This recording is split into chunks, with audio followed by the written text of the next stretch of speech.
வரும் ஜனவரி 21ஆம் தேதி தமிழகம் முழுவதும் கள் இறக்கி விற்க திட்டமிட்டிருப்பதாக தமிழ்நாடு கள் இயக்க ஒருங்கிணைப்பாளர் நல்லசாமி கூறியுள்ளார்.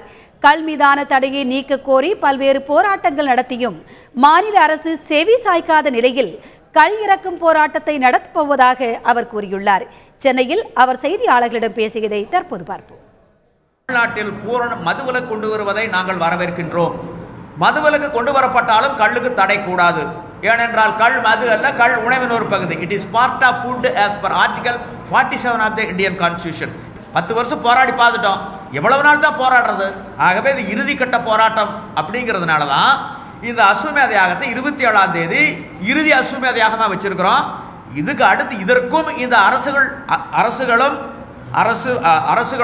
அரசியல் கட்சிகளும் செவிமடுக்காவிட்டால் உறுதியாக வரும் ஜனவரி மாதம் 21ஆம் தேதியில இருந்து தமிழ்நாடு முழுவதும் கள் இறக்கி விற்கப்படும்.